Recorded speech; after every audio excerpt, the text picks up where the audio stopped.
মালয়েশিয়াতে ফাইল কেন রিজেক্ট হয়? মালয়েশিয়াতে ফাইল রিজেক্ট হওয়ার অনেকগুলো কারণ আছে। তার মধ্যে সর্বপ্রথম যে কারণটি সেটি হচ্ছে যদি আপনার সার্টিফিকেটের সাথে আপনার যে পাসপোর্টের ডিটেলস আছে এটা যদি না মিল থাকে। যেমন ধরেন আপনার বাবার নামের সাথে বানান ভুল আছে, অনেক সময় তারা অ্যাকসেপ্ট করে ফেলে, বাট অনেক সময় তারা এটাকেও ভুল ধরে। এটার কারণে ফাইল রিজেক্ট আসতে পারে। ধরেন আপনার বাবার নাম, আপনার মায়ের নাম, এই ধরনের মিস্টেকে। তারপরে ধরেন আপনার কোনো নামে কোথাও কোনো ভুল আছে, আপনার সার্টিফিকেটে কোথাও সামান্য একটু এদিক ওদিক আছে। আমাদের বাংলাদেশে যেরকম অনেক মিস্টেক্সগুলো হয়, টাইপিংয়ের সময় অনেক মিস্টেক্স আছে যেগুলো আমাদের নির্বাচন কমিশন থেকে আমাদের যে ডকুমেন্টসগুলো, ডেটাগুলো টাইপ করা হয়েছে, যেমন আমাদের এনআইডি অনুযায়ী কিন্তু পাসপোর্টটা হয়। তবে সবসময় চেষ্টা করবেন কিভাবে এই রিজেক্টটা বাঁচাবেন।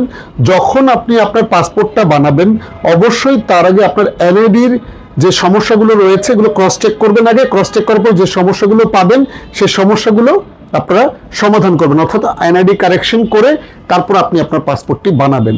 পাশাপাশি আপনি কারেকশন করার ক্ষেত্রে অবশ্যই আপনার সার্টিফিকেটটা এজ এ প্রুফ আপনি কিন্তু দিতে পারবেন, কারণ আপনি তো সার্টিফিকেট ছাড়া তো আর আপনি যেতে পারবেন না, আর সার্টিফিকেটের সাথে মিল না থাকলে তো অ্যাডমিশন হবে না। এটা একটা বিষয়।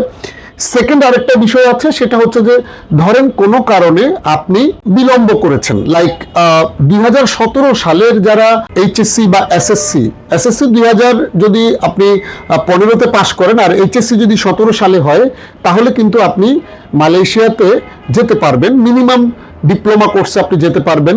আর যদি আপনার এসএসসিটা 2015 সালে কিন্তু আপনি এরপর আর পড়াশোনা করেন নাই, সেক্ষেত্রে যদি গ্যাপ থাকে অনেক সময় এটাকে সাপোর্টিং ডকুমেন্টস দিয়ে করা যায়, সো সেক্ষেত্রে খুব একটা সমস্যা হয় না। বাট তার আগে যে সমস্ত ফাইলগুলো রয়েছে, অর্থাৎ যারা 2015 সালের আগে এডুকেশন কমপ্লিট করেছেন, অর্থাৎ এসএসসি কমপ্লিট করেছেন, এরপর আর পড়াশোনা করেন নাই, আর দীর্ঘ একটা গ্যাপ হয়ে গিয়েছে আপনার, সেক্ষেত্রে কিছু সময় কিছু কলেজের ফাইল রিজেক্ট হয়। সব কলেজের ফাইল আবার রিজেক্ট হয় না। বিভিন্ন রকম কলেজ বা ইউনিভার্সিটি কিছু ফাইলগুলোকে তারা খুব প্রপার ভাবে দেখার চেষ্টা করে এবং তাদেরকে একটু প্রায়োরিটি দেয়। মেজর যে দুইটা প্রবলেম সেটা আমি আপনাদেরকে বললাম।